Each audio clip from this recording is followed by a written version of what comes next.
Hi everyone, my name is Saba and I'm here with my colleague Isabelle. We are both machine learning engineers at Gina AI, and our talk is about complex document retrieval with vision language models. Just a quick walkthrough the roadmap for today's discussion. I'll start talking about basics of document retrieval. Then I'll move to the challenges that arise when dealing with complex documents. After that, I'll try to introduce vision language models as possible solutions for these challenges. Next, I'm going to talk about our upcoming embedding model, Gina Embeddings V4, where we tried to tackle these challenges. And finally, Isabelle will talk about the benchmark that we created to evaluate models on complex document retrieval. Okay, so how traditional document retrieval works. And I'm talking here about dense retrieval.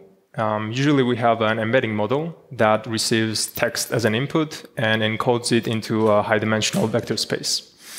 So we pass the text and it returns the vector that ideally encodes important information about it that we can use during search. And we usually have some set of documents that we want to search through.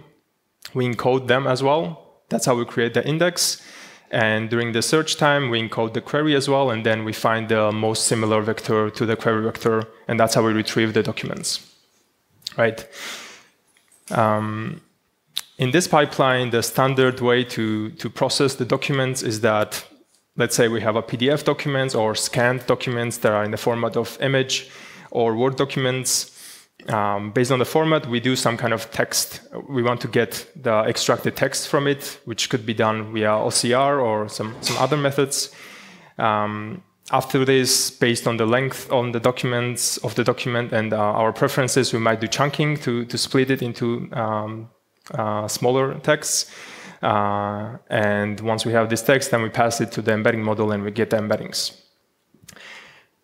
So this is the basics of how it is done now, and it is successful in the cases when we have documents with predominantly text, such as articles or novels or contracts, essays, etc. However, the obvious limitation is when we have visual elements in the documents as well. So what happens when we have visual elements? And the answer is that with that pipeline, there's a big visual information gap. For example, here we can see on the left and the right two documents. One is predominantly text. Another heavily depends on this visual information, such as the plots and everything. And we can see that if we use this pipeline that I described in the previous slides, we will be losing a lot of visual content. And this kind of approach will result in a very low recall for visually grounded documents. Right? This is a problem that matters in many domains, such as financial reports, medical data, web pages, academic papers. There are many occasions where documents heavily rely on the visual information, visual elements that they contain. And as I said, these text-only approaches fall short because they lose the information of the layout. So, for example, the OCR might lose the structure of the table that it reads. They miss the visuals, some charts get ignored, and this results in semantic gap because there's no way to answer visual queries. Obviously, there are some advancements to this approach. There are some patchwork solutions. We can have the layout detection. We can detect, for example, visual parts like plots in the document and have a separate clip-like models to encode them separately. This results in a multi-stage pipelines and more than one embeddings for one page. And this also has some limitations because clip models are not suitable for complex documents, as they are usually trained on image caption datasets. They have a usually pretty low resolution, which is not good for complex and rich documents. So this approach is error-prone, sometimes could get complex, and also it results in a non-holistic understanding because we try to represent the one page of a document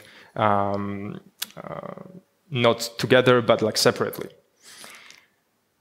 And as a possible solutions, we could use vision language models for this. Vision language model is an LLM that has a vision encoder integrated with it. How it works is that first the image goes through the vision encoder, which extracts the features. Then we have a projection layer that projects the outputs of the vision encoder through the unified representation that is suitable for a language model. And this language model then processes text and image tokens together. And they are more powerful because they are bigger in size. They can have better understanding, deeper understanding, and also they are trained on a variety of image tasks, such as visual QA datasets. When we pass an image and a question to the model, and we train it to answer the question based on the image, as well as the OCR task, when we pass the screenshot of a document and we train the model to read the text from the document and return the text. And this serves as a very good foundation to train embedding models that can work well with the complex documents. However, these VLMs are generative models, right? And the question is how we can enable them to produce embeddings. Basically, the goal is to produce some kind of representation for an image or for a document that we'll be able to use for search. This representation can be a single vector, like a fixed representation, which we can achieve by applying mean pooling on the last layer token or patch vectors, which will result in a fixed size representation. Or this could also be multi-vector, where we don't touch the last layer outputs and we directly use this token level embeddings to do search. However, here the search procedure is a bit more complex because we use what we call late interaction matching, where we match every query token with every document token. We calculate scores, and then the final score for a query in the document is given by averaging the maximum score for every query. So both has its own advantages. Single representation is more lightweight, and it's faster to do during the search time. However, the token level representation retains more information and can give us better performance. But it's also more expensive in terms of storage and time for the downstream tasks. Okay, and now we come to GNI Embeddings v4, which is our upcoming embedding model. It's not published yet, but it will be published soon, probably in the next following days. And GNI Embeddings v4 is a VLM-powered model. It uses Qwen 2.5 VL as its base model. It has around 3 billion parameters. And with this model, we tried to tackle this problem of complex document retrieval. But apart from this, the model has other features as well. So it's obviously multimodal. It supports both text-to-text and text-to-image tasks. Text-to-image includes document retrieval. It is multitask because embeddings can be used for various downstream applications, not just for retrieval. We identified these three directions that we wanted to specialize our model. And we achieved this by having LoRa adapter for each of the three. One is for retrieval. This includes retrieval on text-to-text, text-to-image, text-to-document. Another is more a slightly different task, which we call text matching, which also includes retrieval, but more like symmetric retrieval when we match texts based on their semantic similarity. And the last adapter, we tried to focus on code-related tasks with this. The model is also multilingual. It supports around 29 languages. It's optimized for both single vector and multi-vector retrieval. So we trained like a hybrid, we had a hybrid training when we optimized for both objectives together. And it also supports, has some efficiency optimizations. We try to integrate Matryoshka representation learning and quantization-aware training during our training procedure. And the first one enables us to truncate embeddings Another one enables us to quantize embeddings without compromising or damaging the performance. Okay, now let's walk through. So we're focused on how we created model, but more focused on this complex document retrieval direction, because this is the topic of today's talk. But let's first go through the architecture. So as you can see, the core is this VLM, Qwen 2.5 VL, which consists of the vision encoder and the LLM. Here you also see the LoRa adapters. We have, as I said, 3 adapters. You choose this before the inference, which adapter you want to choose, and then this adapter gets applied to the main weights, which results in a specialized embedding for your specific task. Finally, we get some token representations, and this can be used to produce a single vector representation by min pooling, or if you want to use the multi-vector representation, this goes through another projection layer to reduce the dimensionality and produces this variable length output for your document or text. Okay, now let's move to the training data.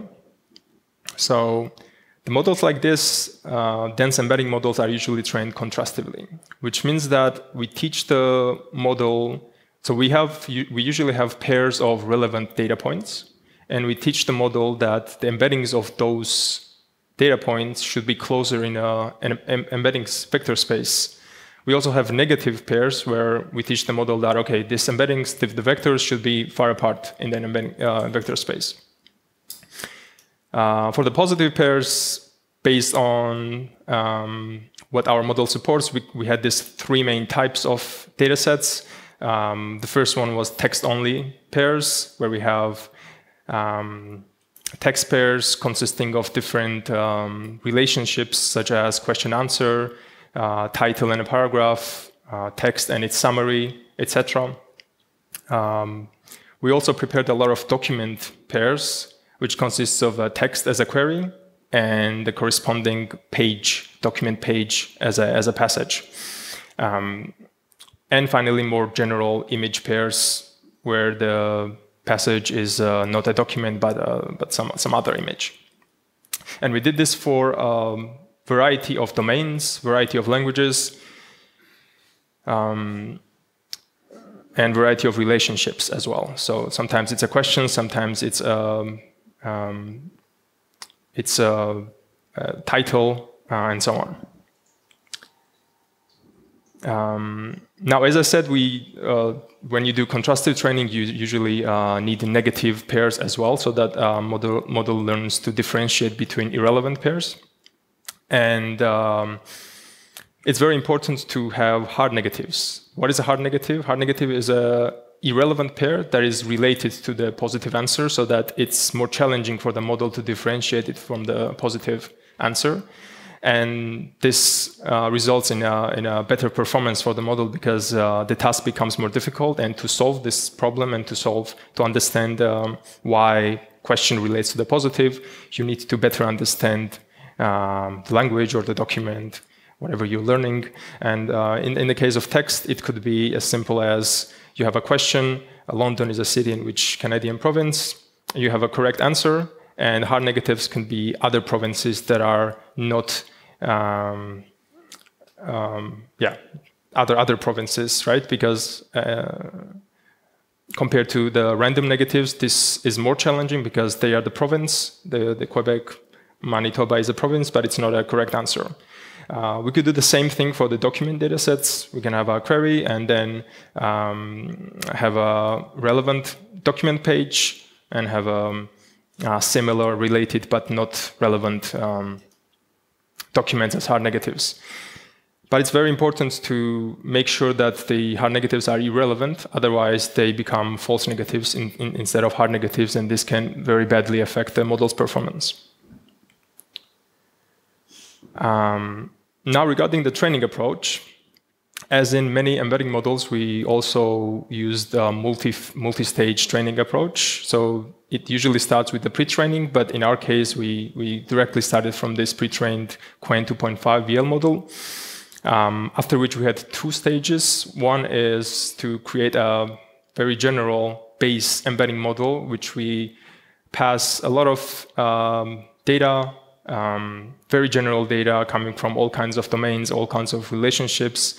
And the aim here is to have a good general base model, after which we branch out and have 3 separate LoRa adapters, 3 separate trainings for the given tasks, code, retrieval, and the text matching. And regarding the loss that is used, so I'm not going into details. Training details will be available once we publish the report, but just as a general overview, we use the cross-entropy loss with log softmax, and the idea here is that we want to maximize similarity between the positive pair, and we want to minimize the similarity between the query and all the negatives. And we take in-batch negatives as negatives, plus if the dataset has hard negatives, this is also included here. One thing that we also do is that we train on multiple different sub-losses. So during every step, we calculate loss for text batch. So we generally pass text and image batch for each step. We calculate the loss for the text batch on a single vector representation. We calculate the loss on a text batch on a multi-token representation. And we do the same for the image batch. Image batch could be either a document dataset or an general image dataset. And this gives us our final loss that we try to optimize. Regarding the efficiency optimizations, as I mentioned, we integrated Matryoshka representation learning and quantization-aware training for our model. And what this does basically is that when we were calculating the loss, we were calculating it not just the final full embeddings, but also the truncated embeddings. This allows us to truncate embeddings during the inference time without damaging performance. And we also trained it on, we also used quantization-aware training on the final embedding layer. We have, which means that you can quantize the embeddings into binary or int8 representations. Okay, from this part, Isabelle will take over and talk about benchmarking.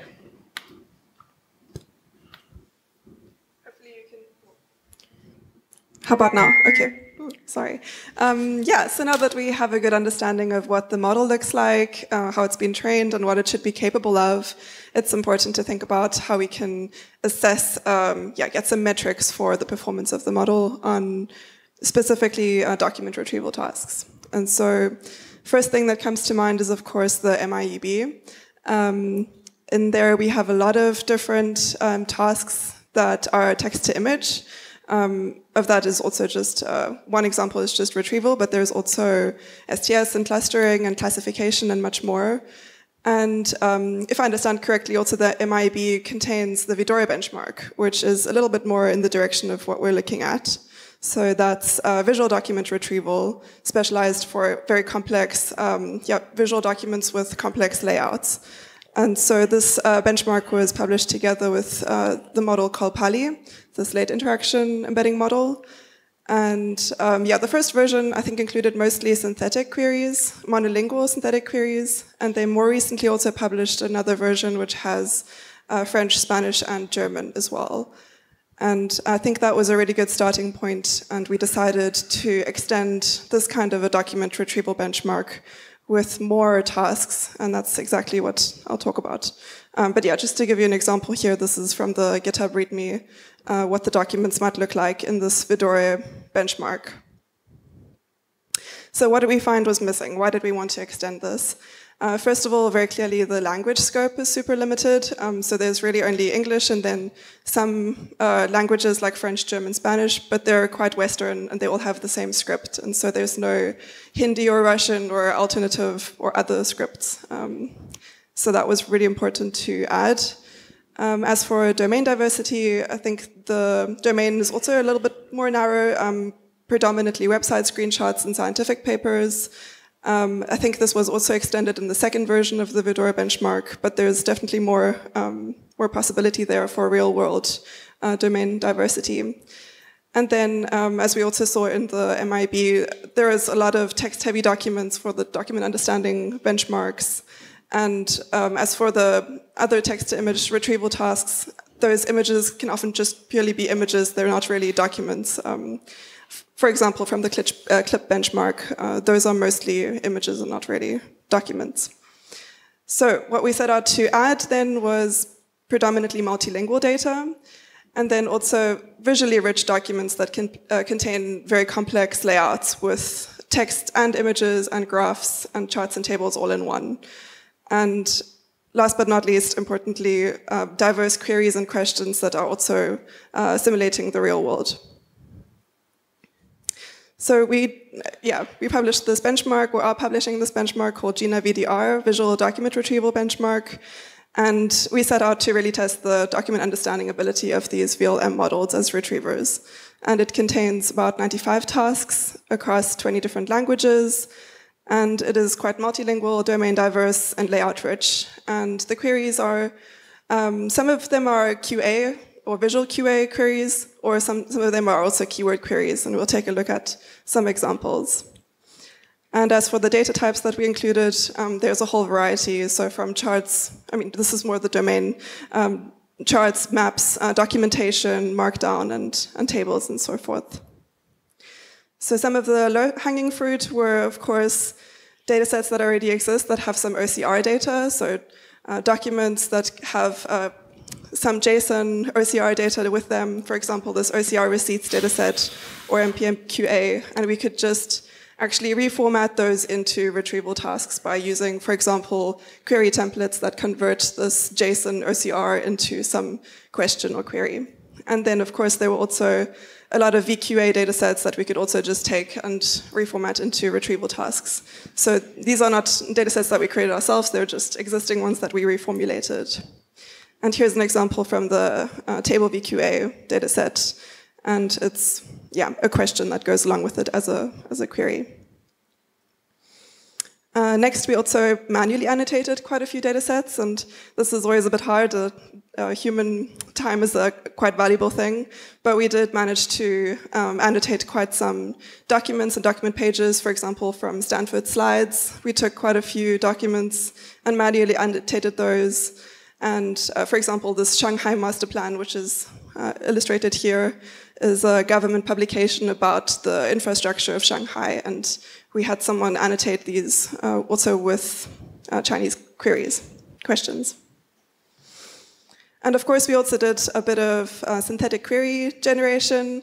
So we scraped or took a lot of data from Europeana, like historical data, scans and handwritten notes and stuff like that, and synthetically generated queries for these with a language model or a VLM.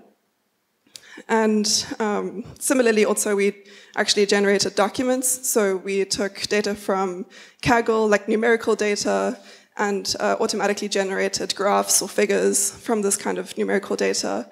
And then we can actually also use that same data and generate templated queries. So yeah, for example, this Airbnb dataset here, in Hungarian, we could easily generate a query, or not really generate, but put together a query that goes together with this table.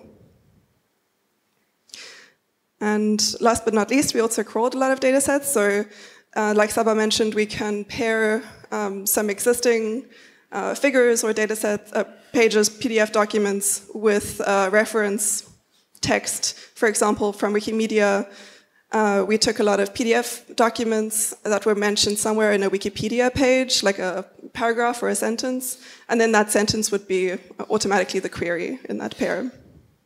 This example is actually from our World in Data, And there, similarly, you have this kind of a graph or a query, a figure, and right below it there would be a sentence that states something about this figure, some question, and we can use that directly for the retrieval task. And here's a quick overview. I think the numbers might be a bit difficult to see, but yeah, on the top left and bottom left corner, we have a distribution across languages, first of all on the query side and also on the document side. And yeah, you can see quite a nice distribution. Of course, there's still 15 to 17% English queries and documents, but then there are also some data sets that are completely mixed. So the documents contain a variety of different languages. And then we have a nice spread across 20 plus different languages in there as well. And I think we also have a nice spread across different domains, which you can see in the top right corner. So a lot of scanned documents, a lot of historical documents, a lot of scientific and educational kind of documents. And then also we diversified on the document format side. So we have A4 pages, handwritten notes, web content. I think there's some documentation. Yeah, it's quite diverse.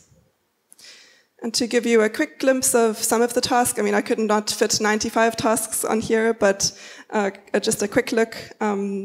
This first 3 columns show results for 3 English tasks. They're mostly tables and also handwritten prescriptions. Then the Europeana datasets are in German, Spanish, Italian, Dutch, and then there is a Hindi task, a Japanese task. Then we have the Wikimedia Commons documents task, which I also mentioned, in Arabic, and then another one in a GitHub README retrieval task in Russian. And I think you can already see the trend. So, like Saba mentioned, you can only get so far with OCR, even when you do combine it with an embedding model, for example, GINA embeddings v3.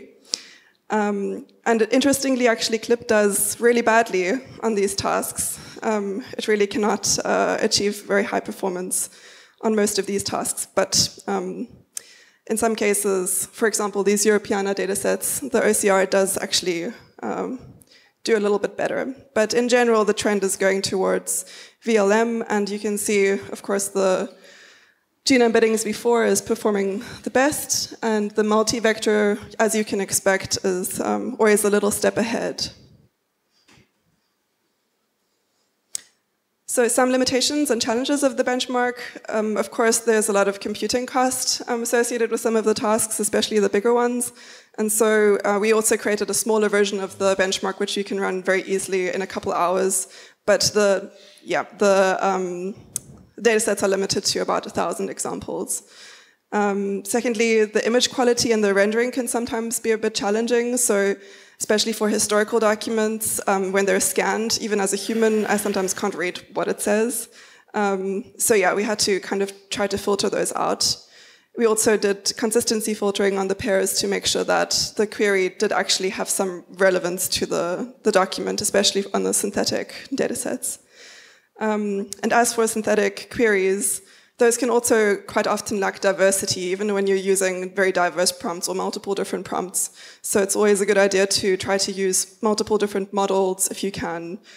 And then we also used LLMs to filter out low-quality queries, like queries that were just way too general, that could retrieve a variety of different documents, not just a specific document. So yeah, we tried to improve on the synthetic nature of the queries there.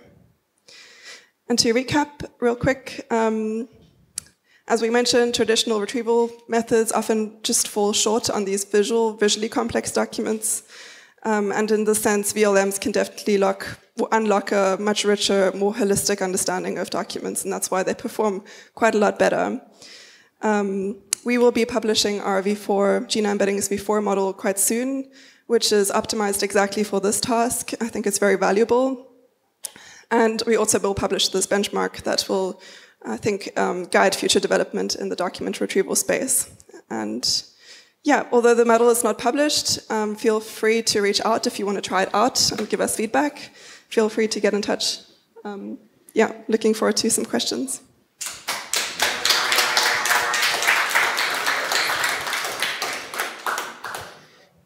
Thank you both. Any questions from the audience? Yeah.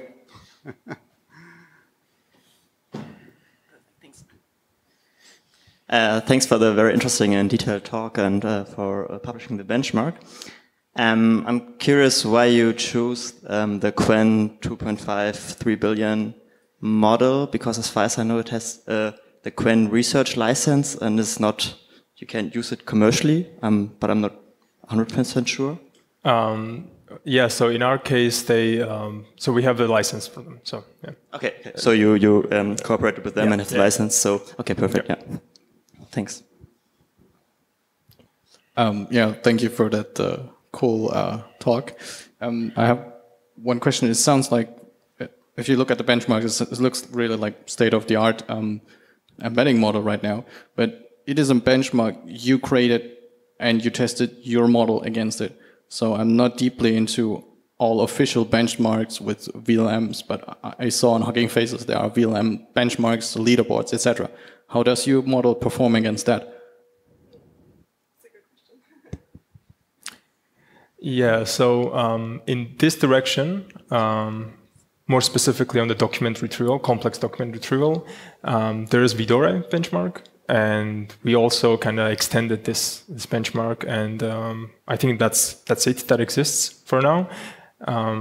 We have done We have done quite a lot of evaluations also on the Vidore. I don't know what other benchmarks you might be referring to for VLMs, especially for document retrieval, but when we do test those, our model does come out on top on average. Of course, there are tasks that our model is not the best at, but I think on average, at least on our spreadsheets, it's looking good.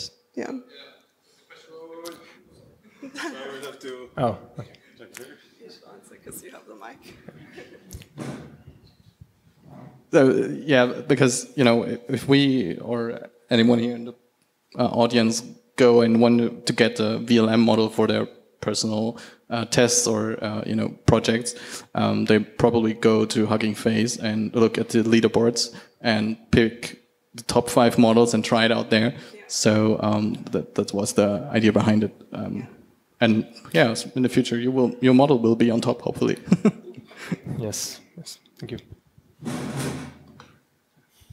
So we have a couple of questions from the audience at home, so I'll try to switch between those two. So someone wrote, thanks for sharing such an amazing work, I can relate. How do you make sure that there was no overlap between your training data and your benchmark data, which is somewhat related to things that were asked here? Yeah, so we extensively filter out our, for example, for the text data sets, there's a big overlap usually between the public training data and also public benchmarks. So we extensively filter out those training examples that even slightly overlap with the known benchmarks. And obviously for the document retrieval test, we created this test so we make sure that there was no intersection between the training data and our benchmarks.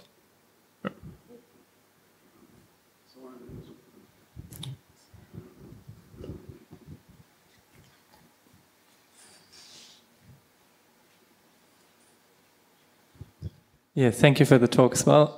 One thing I'm wondering with these benchmarks, is it always that there is one individual page or visual document that can be retrieved for the right answer generation?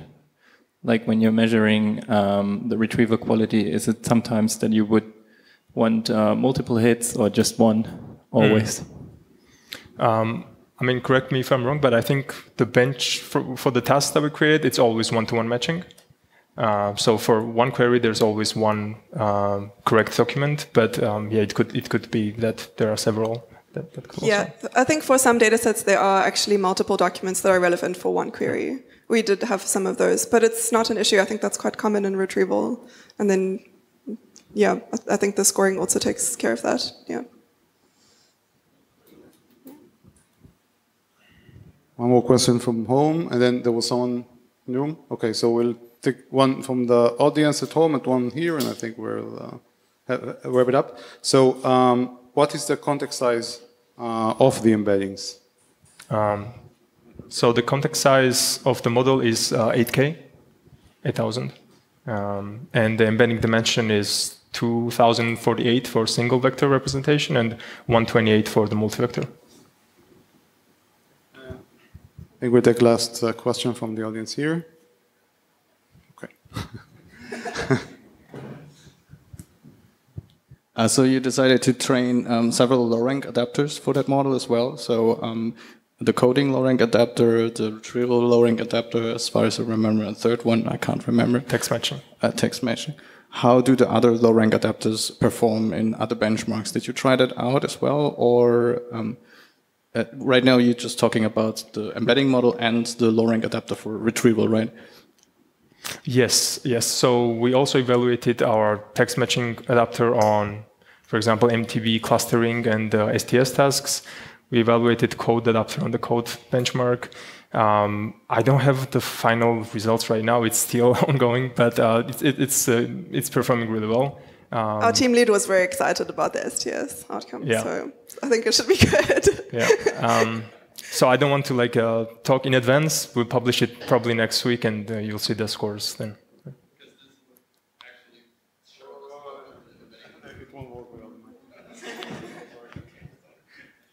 Yeah, because this would actually show us how good the actual embedding model is. Performing over all low-rank adapters. Yes. Yeah. Actually, we have a last question from the. So many questions today, so it means it was a good talk. So if you have mentioned it already, but did you use the multi-vector or single-vector approach for the benchmark? Both. Okay. But this result was for the multi-vector. Yeah. Both. Okay, great. So thank you so much, Isabelle and Saba. Great round of applause to both of you. Thanks a lot.